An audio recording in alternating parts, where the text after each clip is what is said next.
Life has always been a challenge. When one has a problem and wishes to solve it, first one must determine what is the root cause of the problem. Simple problems have simple solutions. Complex problems are, well, more complex. An obvious problem with our current financial system is that it rewards greed and corruption. Greed and corruption seem to be everywhere. But are greed and corruption the root causes of the problem, or are they the result of the way the system is built? Logically, one should first ask, are there built-in reasons why the system works the way it does? And if there are, can they be built out?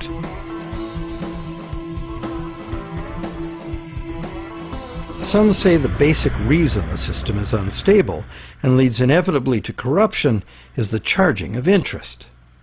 As explained earlier in this series, in our current bank credit as money system, the principal amount of a bank loan is simply created from the borrower's promise to pay back the principal plus interest in money.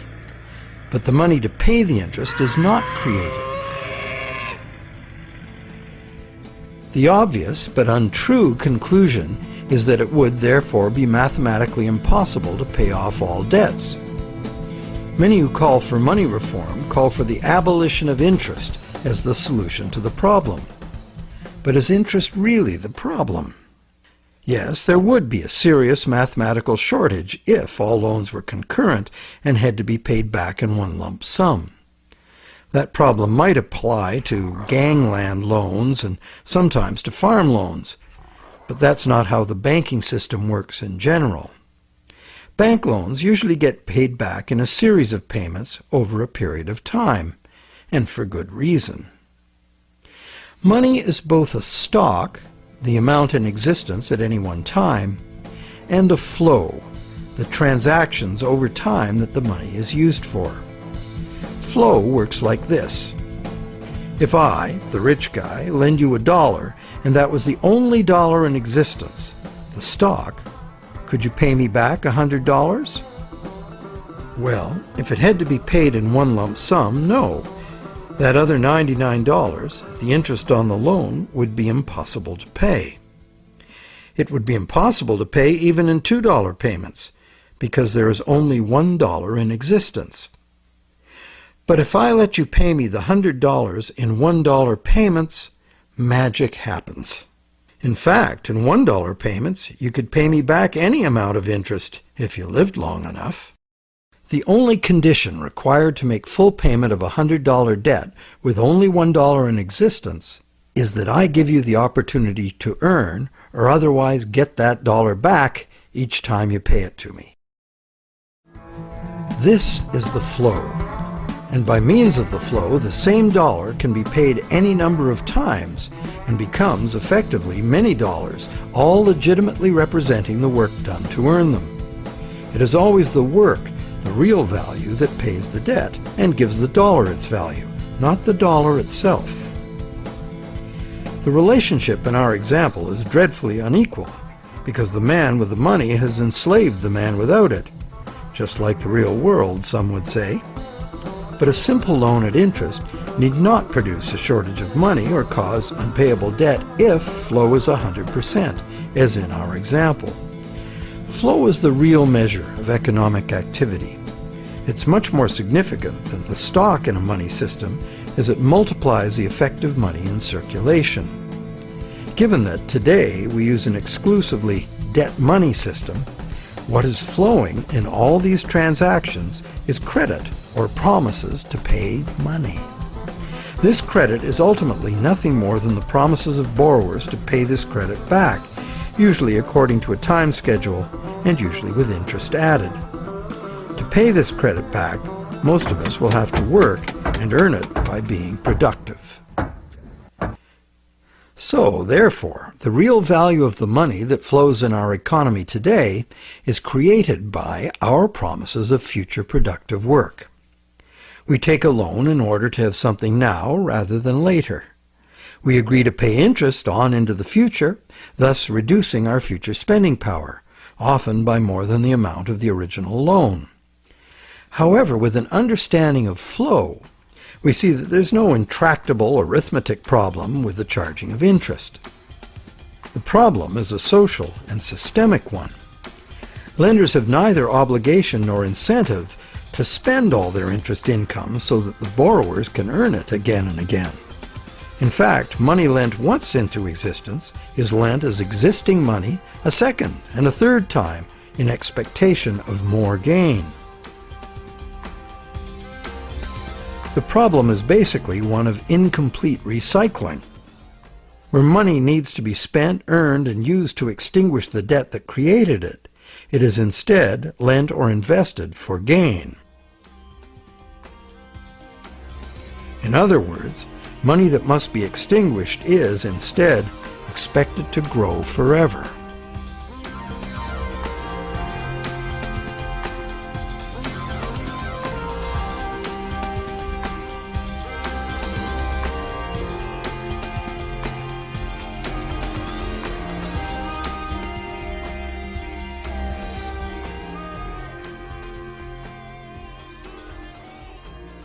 Here's another simple example of a basic mechanism inherent to all lending. Let's say I lend you $100 and you spend it into circulation. It eventually ends up in the possession of someone who doesn't need to spend it and decides to lend it instead. Now once again, let's say this is the only $100 in existence. So you have to borrow it from the secondary lender in order to pay off your debt to me. But now you have to borrow it from me to pay the secondary lender. This twice-lent money has become a perpetually unpayable debt.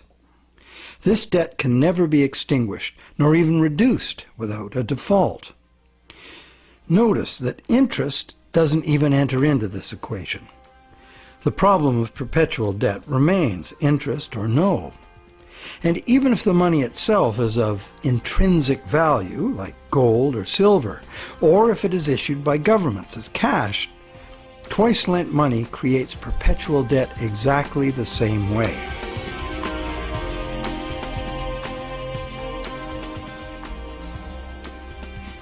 When the same money is lent at interest, several times simultaneously, not only is the debt perpetual, society as a whole is paying moneylenders multiples of the interest rate for the use of the same money. There's an expectation that existing money should increase indefinitely by being lent at interest. But this requires us to mentally divorce the money from the debt from which it came. However, the reality is, every dollar created today has a scheduled appointment to be extinguished as a principal payment on the loan that created it. And that's why debt money can't be separated from the debt that created it. It's like a yo-yo spun out into circulation in the economy for a while and then pulled back in at the appointed time. In order for the yo-yo to be free to return, all of the debt money needed to extinguish the debt has to be available to be earned. The flow must be complete. Can't we just pay off these debts with other money? But what would other money be? Today, the amount of physical cash and coin in circulation is very small. Almost all money is bank credit, debt money. So if almost all money comes into existence the same way, then it's valid to picture each debt money dollar as having its own cycle from creation to destruction. So, the question, can we pay off debts with other money? No, there is no other money, as all of it is similarly committed to debt in one form or another. Therefore, the only way to ensure current payments can be made is to constantly increase the total amount of money in the system. But more money in a debt money system means more debt, so the debt hole in reality just deepens. Since debt is money in this system, it creates the fantasy of wealth for a while. But fantasies must come to an end. The day of reckoning can be pushed back, but only by passing the debt on to generations yet unborn, which is precisely what we are doing now. Government debt piles up endlessly. Corporate debt piles up, consumer debt too. As long as total debt keeps increasing, the system can stay ahead of the debt monster.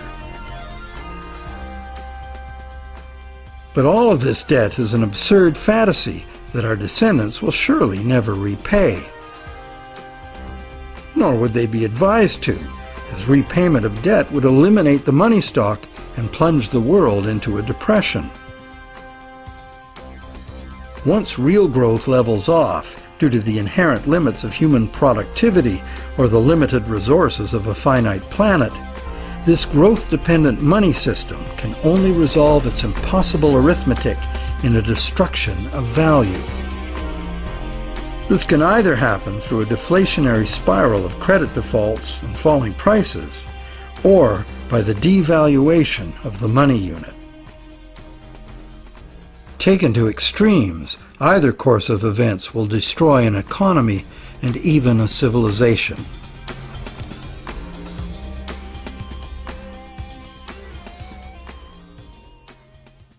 The only other choice is debt forgiveness. In the ancient world, a regular debt jubilee, society-wide forgiveness of debts, was a common practice to deal with these unavoidable problems with lending. It was considered normal, even by the rich and powerful, that the general good of society took precedence over the rights of those rich enough to be lending money for profit.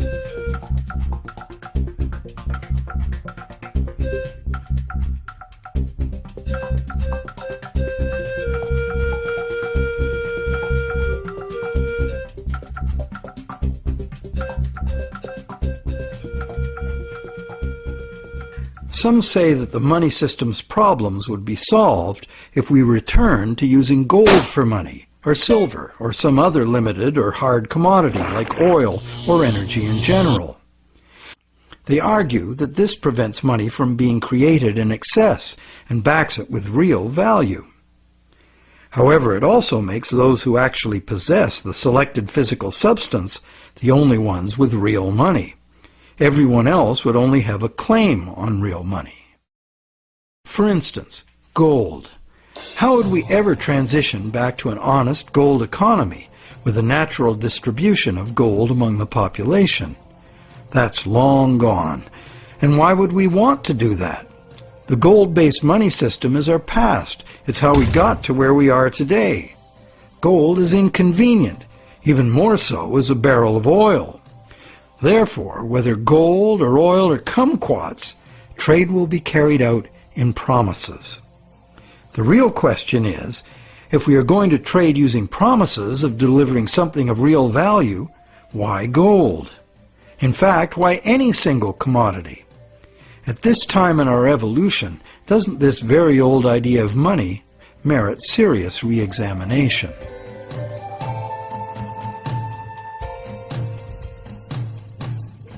It can be argued that our current elastic debt money is backed by real value, every bit as meaningfully as gold. That's because money, most of which is created as mortgages, represents the value of the assets pledged as collateral.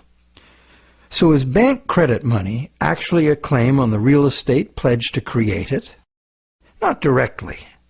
Bank credit money can be a claim on anything. Now, anything includes the real estate pledged as collateral, so it can be a claim on the real estate that was pledged to create it. So how is a promise of real estate any less valid than a promise of gold? Both gold and real estate can change value relative to other commodities. Neither is a permanent standard. In fact, there can never be a permanent standard of value because value is always subjective and variable. So it would seem that the crucial difference between a claim on gold and bank credit is that bank credit is not a claim on any specific real thing, while the promise of gold is. The promise of gold has to be a promise of a specific amount of a specific real thing from a specific promiser.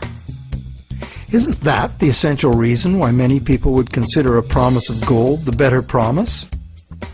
But that is only true if the promise is reliable and what is delivered is really gold. with the discovery that some of the gold bullion sitting in central banks is actually relatively worthless tungsten plated in gold, the whole argument that gold is the most solid, reliable money is shown to be neither solid nor reliable. Precious metal is susceptible to counterfeiting, it's heavy, and it's vulnerable to theft.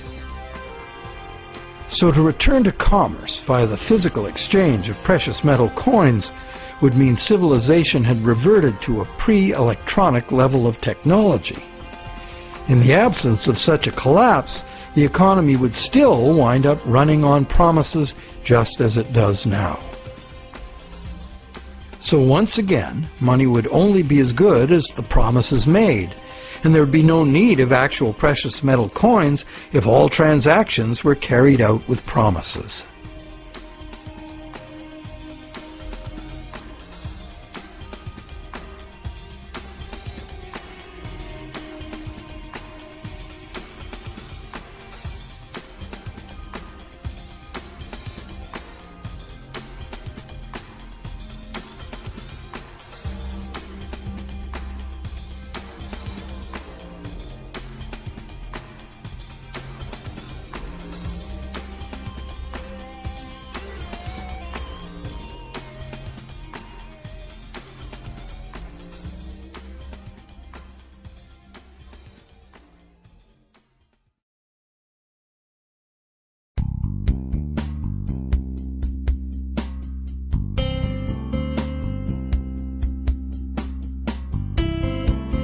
The fundamental question is, what does the need for money to enable trade have to do with the amount of some shiny metal there is, or the amount of any single natural resource or commodity, or real estate for that matter?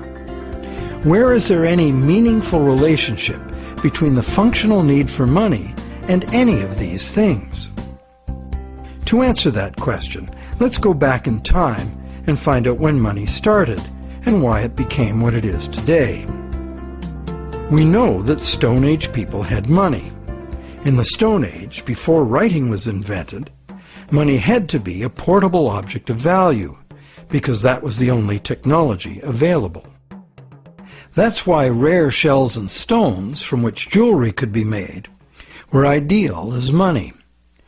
A rough standard of value for these money objects developed over large areas, enabling extensive networks of indirect trading. This way, people could obtain specialty items not available in their own environment, and look good doing it. The popular concept of jewelry as a store of value has continued to this day. In later agricultural civilizations, cattle were often the standard value objects for large transactions, and salt for small ones. Salt was rare in those days and valuable. Roman soldiers were paid in salt, thus the term salary, meaning payment for services.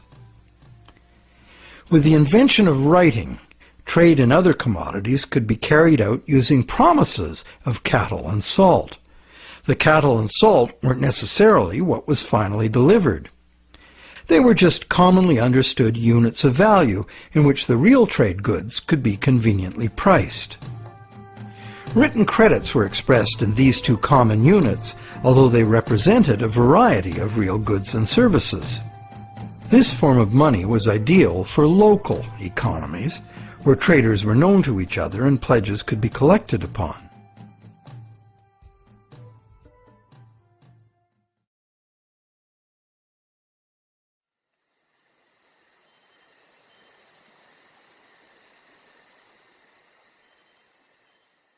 Agricultural surpluses allowed some people to leave the farming to others and specialize in particular crafts. This resulted in improved skills and better tools, and that led to further gains in productivity. This specialization of labor required increased trade, as more people opted to produce a single item of enhanced value. They would then need to trade their specialty for the broad spectrum of necessities that past generations had produced for themselves. But direct barter was inefficient. So more trade led to a greater need for money.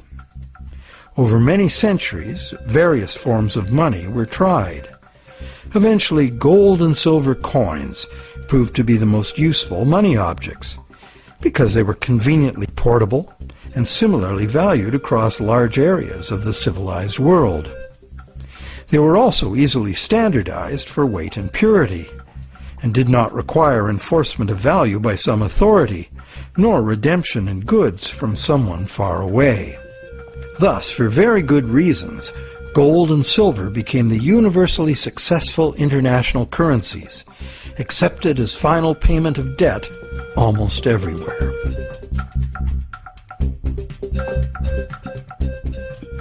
The problem with a system in which money is a standard commodity is that it is most efficient when only one standard commodity is used.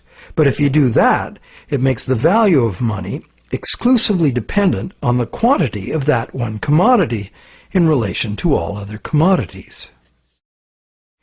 For example, the Spanish thought they would be fabulously wealthy with all the gold they stole from the Aztecs and the Incas, and then turned into money back home. But when the gold got back to Europe, sure, the amount of gold increased, but it didn't increase real productivity in proportion.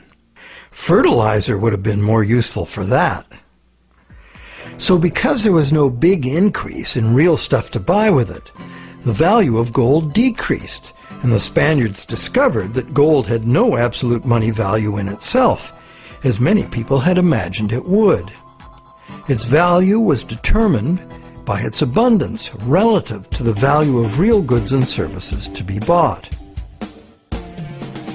Yet many continue to argue that the value of gold, a luxury item of no practical use to most people, should be the measure of value for all the real goods and services essential to our lives.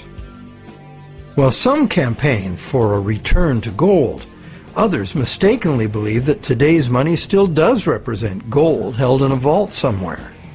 That hasn't been true for decades.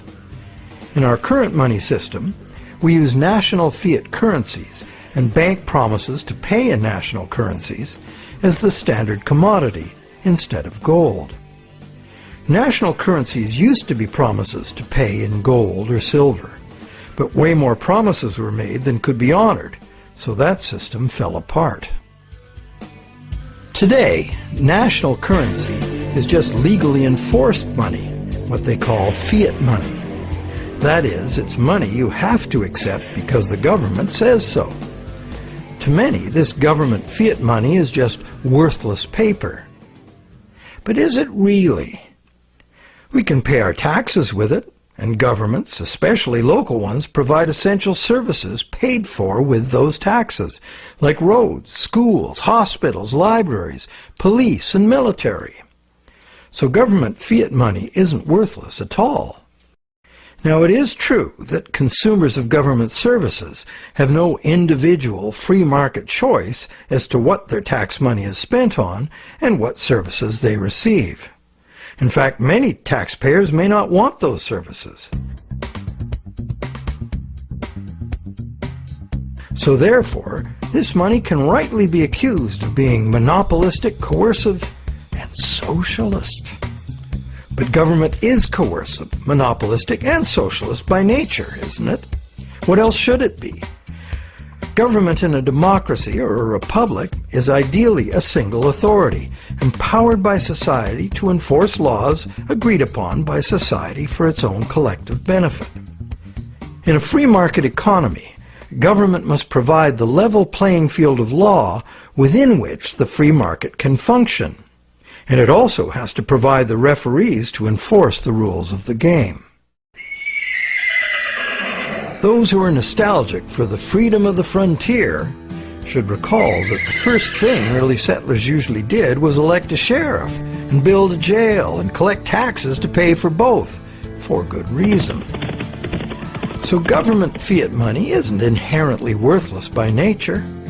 Governments at all levels offer vital services in exchange for it. It only becomes worthless when government creates too much of it, which it often does, and for the worst reasons. While many reformers are fixated on the differences between gold and fiat currency, what's more important is the essential similarity.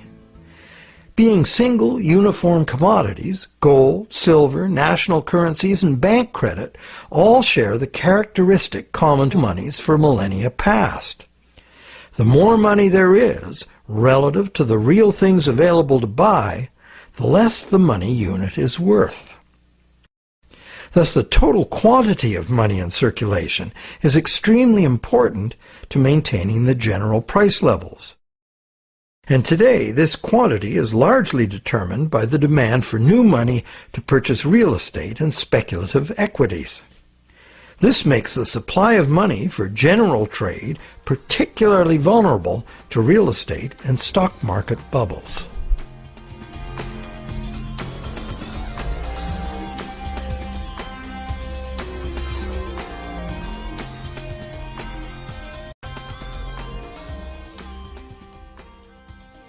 Perhaps the most significant problem with money as a single commodity is its tendency to concentrate wealth. Those who have no money must get it from those who have it to lend. Anyone with extra money can lend it at interest, and if, rather than spending all of the interest, they add any of it to their lending capital, they will accumulate even more money to lend. One reputable study counted all the ways we pay interest, directly on our own debt and indirectly in prices and taxes for corporate and government debt. This was compared to the interest we earn from all sources. This study found that only the richest 10% come out ahead. The next 10% do little better than break even, and the remaining 80% pay more than they receive, the poorest losing out the most. Now, in our current bank credit system, money is created as debt to banks. This debt is required to be repaid to the banks in money, either fiat cash or bank credit. Therefore, the ability of all borrowers to repay depends on the availability of fiat cash or bank credit. The supply of fiat cash is controlled by the nation's central bank, but fiat cash makes up only a very small proportion of money. Usually about 95% of all money is bank credit. And who controls the availability of bank credit? The banks? Well, on the one hand, what the banks can do is constrict the supply of credit any time they want to, with high interest rates or by just not granting loans. On the other hand, the banks can lower interest rates and encourage borrowing, but they can't expand the money supply unless borrowers are willing to borrow. If cautious and reliable borrowers are in short supply, banks must take bigger risks, as interest must be paid to depositors and banks cost money to run. The bank credit money supply is, as they say, highly elastic. And because it's based on the willingness of borrowers to borrow and the reliability of borrowers' credit, it is vulnerable to both rapid expansion and drastic shrinkage. Also, everyone is legally obliged to pay in money. Now, money in reality is just an accounting of debt, and accounting follows strict rules, so the whole situation is governed by inflexible numbers. That's why a sudden shrinkage in the money supply caused by some defaults has the inevitable follow-up effect of causing more and more defaults and even more shrinkage of the money supply.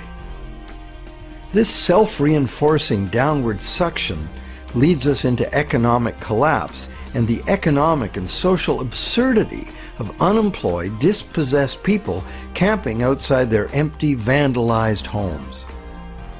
And what does the government do about it? It loads bankrupt taxpayers with astronomical fantasy debt that will never even be reduced, never mind paid off.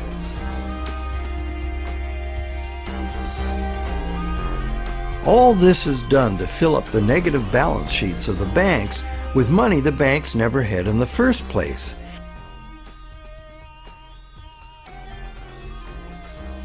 And then they use it to pay themselves obscene bonuses. Life is good for those who know how to play the system.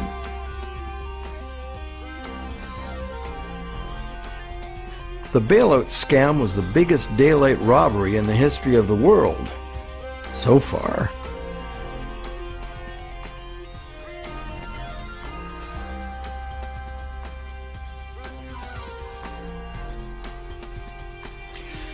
All of these tendencies of the money as commodity system are features of the system itself. The greed and corruption comes in as those who understand the system profitably surf the inevitable waves of boom and bust. Those who understand the system know what's coming and even precipitate it when the time is ripe for them to take advantage of disastrous mass events for their personal and political gain. But it's the structure of the system itself which gives them the opportunity.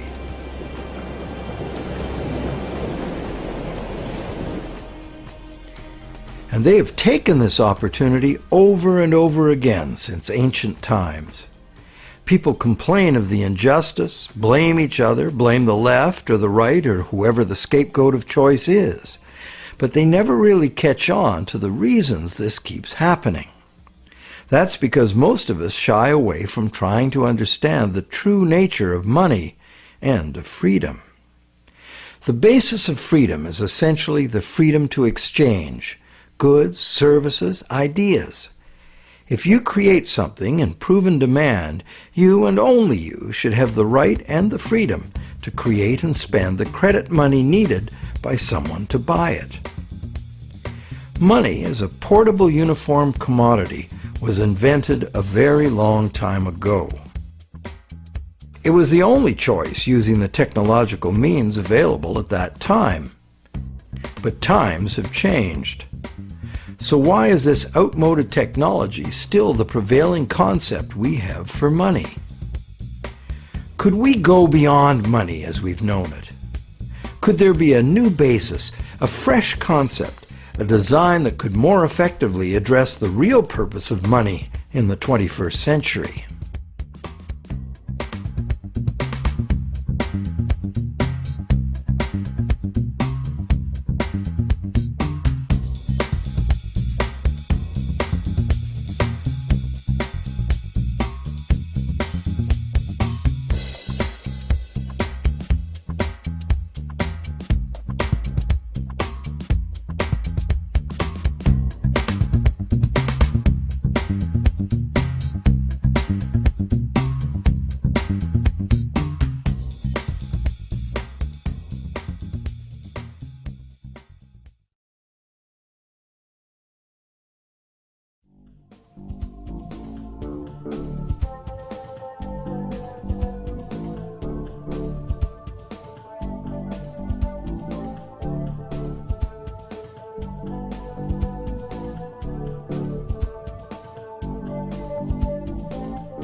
Awareness of the need for real change in the money system is growing.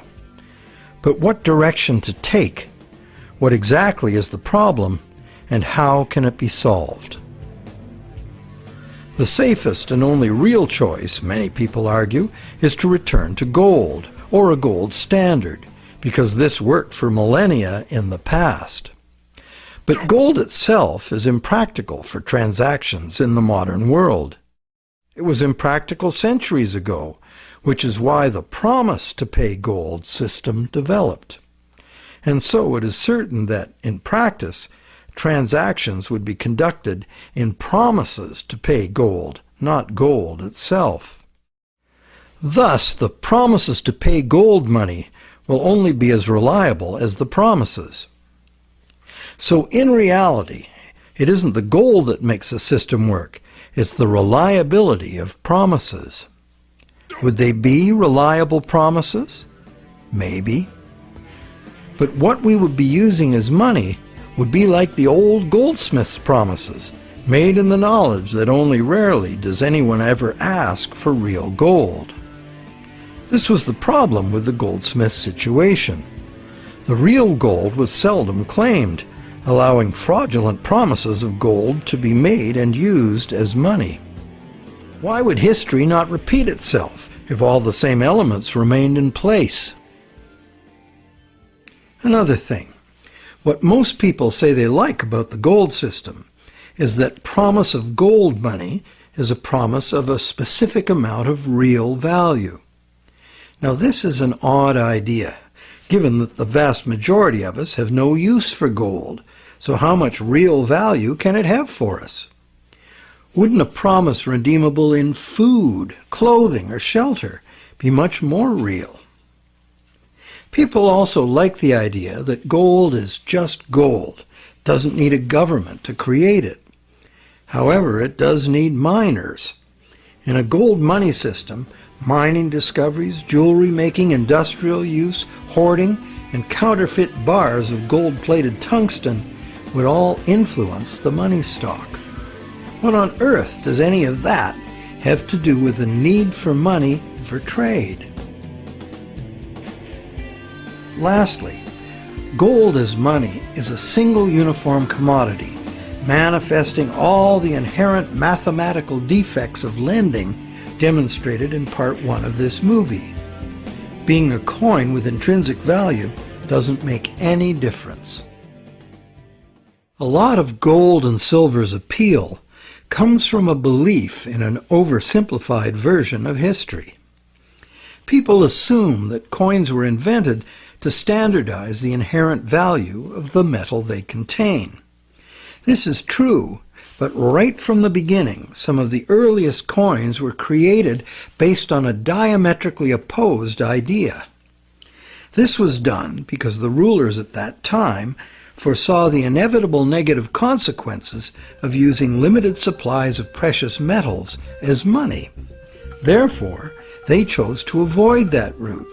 Instead of precious metals, these rulers struck coins of iron or copper and defined their value by decree. What's more, these coins by decree were heated and dipped in vinegar, so the metal they contained would have no intrinsic value. These coins were in fact the original and true fiat money. They were merely tokens of value, money created by law and enforced by the ruler's authority.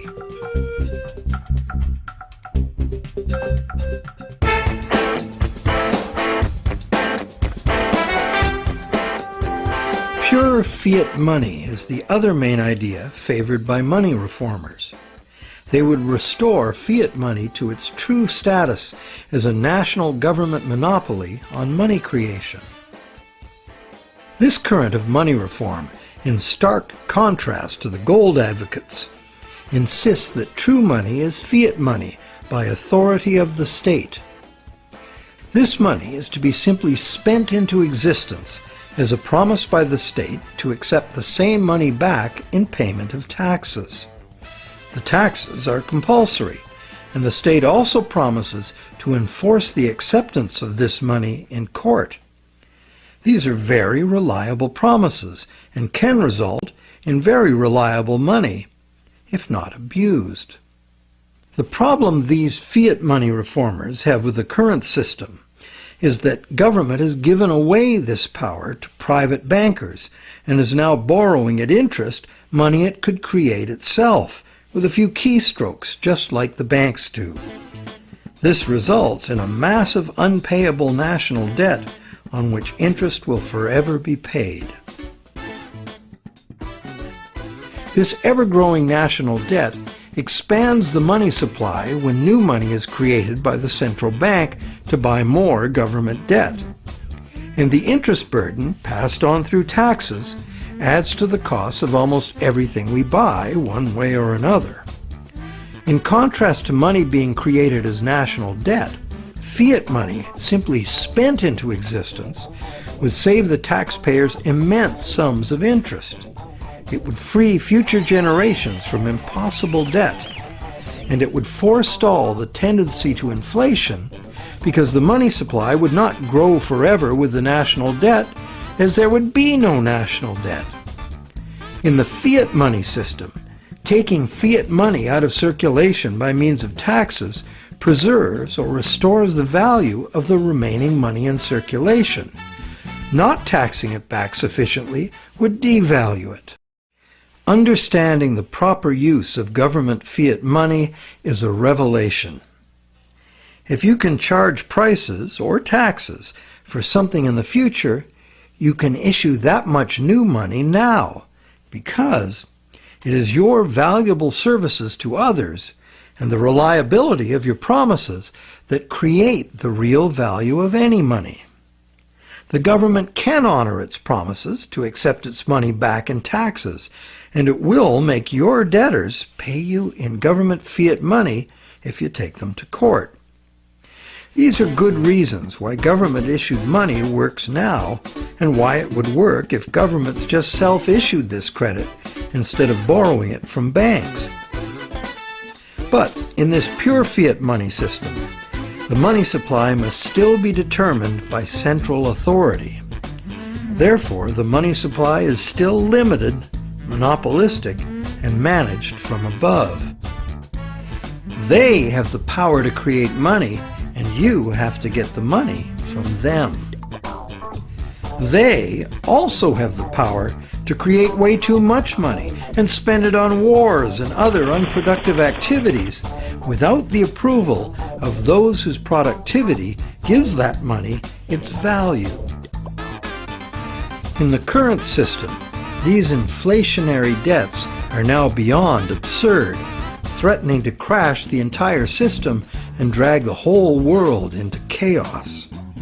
To save themselves, governments are now laying impossible claims upon the productivity of generations yet unborn, a truly hopeless cause given the overall world situation. Witnessing government performance to date, many people believe that returning the full power to create money to corrupt, incompetent politicians would not only fail to solve our problems, it would be the height of insanity. It would really all depend on the quality of the people in government. Fiat money reformers believe there would have to be a substantial revolution in government to wrest this power back from the banks.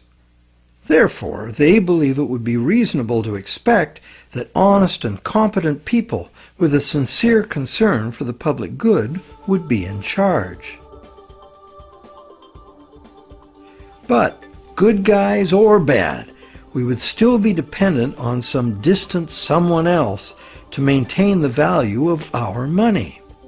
And they would have 1,000 pressures and temptations to enrich themselves by not doing so. And like gold as money, government fiat money is a single uniform commodity, manifesting all the inherent mathematical defects of lending at interest and twice lent money. Once the government creates the fiat money, and it goes into the banking system to be lent at interest, the problems created in the current system will continue as before. So, this pure fiat money idea might be very useful in rescuing governments from their own hopeless financial positions, and it is a limited example of the self-issued credit principle being advocated here. But pure fiat money would not address the root problems inherent in the math of lending, unless the principle were expanded beyond government. Advocates of pure fiat money like to claim it is money created by law, as if it were independent of economics. But if new fiat money were just spent into existence year after year without being removed from circulation as taxes, it would become worthless.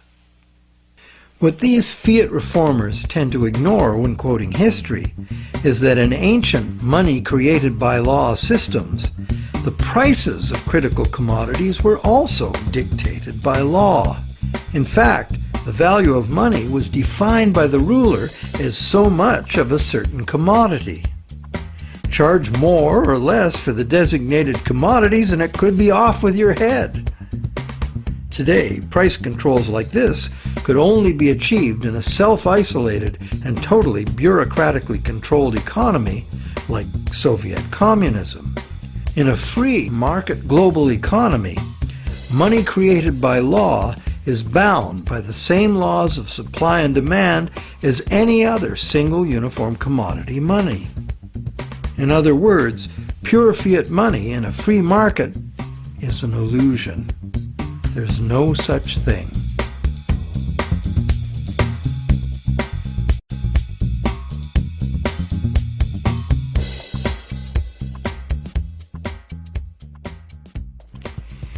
In the third stream of money reform are the various types of so-called alternative currencies, all of them based on some concept of money being created as self-issued credit. Many examples of such systems exist today all over the world. Some are very successful business-to-business barter networks, in which businesses create product credit money to use among themselves, independent of banks and government, and usually interest-free. Such systems are tolerated, and in Switzerland the existence of the Weir system is generally credited with stabilizing the banking system by expanding when the conventional system contracts and vice versa. But in the past, when they became too successful, alternative currencies were usually suppressed by the banking system or even outlawed by government. So, active suppression is the most significant external problem. The most common inherent problems with these systems are their limited scope and acceptance, their operating costs, and the unreliability of member credit. What the conventional banking system provides, worldwide reach, affordability, credit checks, and debt enforcement, are the necessary services that are usually inadequate or prohibitively expensive in the alternative systems. Once the small group of idealistic and honest originators are joined by members exhibiting the full range of human behavior, alternative systems discover they must deal with cheaters. Some are deliberate cheaters, others just not too conscientious about their debts. And at the opposite end of the spectrum are the hyper-conscientious people who won't issue credit because they are afraid they won't be able to fulfill it. A self-issued credit system cannot work if the members are afraid of issuing credit. And that is why it makes far more sense that government and essential industries like farming, forestry, mining, manufacturing, and construction should be the main and widely accepted sources of self-issued credit, not vulnerable individuals trading haircuts for pottery. However, we are talking about creating a truly liberated system of exchange. Therefore, in this proposed new system, anyone would have the freedom to issue credit, because only voluntary acceptance would determine the circulation of it. The costs of accounting in self-issued credit systems could be overcome entirely by emerging technologies, allowing the creation of a digital coin. Digital coins could be passed from one owner to another, peer-to-peer, so that no bookkeeping and no third-party involvement, like banks or PayPal, is required. This leaves only the problem of achieving global spread. Thanks to technology again, this could now be achieved at little cost and at the same rate and with the same ease that the existing social networks like Facebook and Twitter have spread. So there is a positive answer to all the questions we've posed in this movie. And there is a solution that has the potential to unite the three seemingly conflicting schools of money reform into one cohesive movement for fundamental monetary change. Because, when examined closely, be it gold, tax receipts, or someone's goods and services, all three schools of money reform are really calling for the same thing. Money that is redeemable for something specific from someone specific. Once one comes to that realization, it becomes obvious that self-issued credit for the full range of goods and services in demand would necessarily include gold, silver, and government tax receipts, as these are also things in demand. We just need to look beyond obsolete beliefs to see the heart of the situation. The all-inclusive self-issued credit system, the basis for almost all so-called alternative currencies, could contain within it both the precious metal and the payable for tax models of money without any contradiction.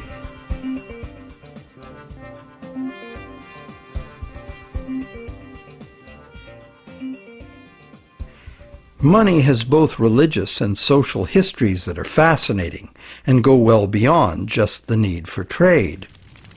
But for our practical purposes in this presentation, money is the invention that overcame the limitations of direct barter. Money is, therefore, a technology, a way to solve a problem. Most of us would agree that we have a problem with our money system. This is no surprise once we realize the current system was designed by bankers in their own interest, and governments wanting to pump out artificial money to wage war and pay for it with the hidden form of taxation called inflation. It was not a well-thought-out project of mathematicians and engineers seeking to create a money system for the general benefit of humankind. There are now many people, including mathematicians, engineers, and even cartoonists, trying to rethink money as the need to do so becomes obvious. In this presentation, we've proposed that we return as close to direct barter as we can, because doing so would anchor the money system directly to the real-world things we want to exchange. The destructive flights of fantasy money that have brought the current system to its breaking point would not be possible. Self-issued credit is not a new idea. It is, in fact, an idea as old as numbers and written record keeping. That is very old. However, only with our new technologies can it finally achieve its full potential as an international medium of exchange. And this transformation is already underway. Extensive electronic barter networks, some with their own currencies, exist among businesses right now. These could grow into a new global money system. In Canada, Canadian Tire money has been a self-issued credit for goods currency for decades. This money is redeemable for merchandise at Canadian Tire stores only, but is widely exchanged as payment by third parties because almost everyone eventually buys something at Canadian Tire. Like air miles and other bonus point systems, it is only a customer reward program at present. But anything that can serve the purpose of money can be money. Private enterprise self-issued credit money already exists in several forms all over the world, and more private enterprises are going in this direction. Money becomes money by acceptance. So one could say, the path to freedom lies before us if we can only accept new and broader ideas of what money is. Looked at logically, why wouldn't a legally binding contract for delivery of specific goods and services from a specific supplier be much more acceptable as a medium of trade than the much abused government bank monopoly money we are using now? And does it not seem natural and logical that the source of money should be the same as the source of real wealth, the productive members of society? And does it not seem natural and logical that the value of anyone's credit should be determined solely by their own proven success at living within their means, no one else's? And does it not seem natural and logical that the value of what we have earned with our work and productivity should not be susceptible to being destroyed or stolen by the gambling of some very greedy people? We hope that watching the Money is Debt series has given you insights into why our money system functions the way it does. We also hope that we've demonstrated how a return to gold or a switch to any single uniform commodity as money does not solve the fundamental problems with money. Manipulation of single commodity money has milked productive people of their life energies and prosperity for millennia. That this predatory wealth extraction system could soon take the form of a single global bank emerging as an unaccountable big brother world dictatorship should concern everyone. We hope you're encouraged to do your own thinking about money, a subject that has been ignored and misunderstood by the public for much too long, to our great disadvantage. And, not to criticize without offering an alternative, we have, in this final movie of the series, offered a comprehensive and detailed picture of how a radically new economic system might work if interest-bearing product vouchers were the medium of exchange, thus eliminating money as a commodity in itself. Instead, money would be a global measurement unit like minutes, meters, and tons. The existing physical situation on this planet is not sustainable, and the number one technical obstacle to doing anything serious about it is the current growth-addicted money system, which is itself unsustainable. The crisis is upon us. If you'd rather think about solutions than despair about the problems, think about taking back our money power with self-issued credit. Join with others who realize the need for radical change and spread this knowledge and understanding as fast and as far as you can. The masses of people must take upon themselves the responsibility to wake up, realize our power, and create something better.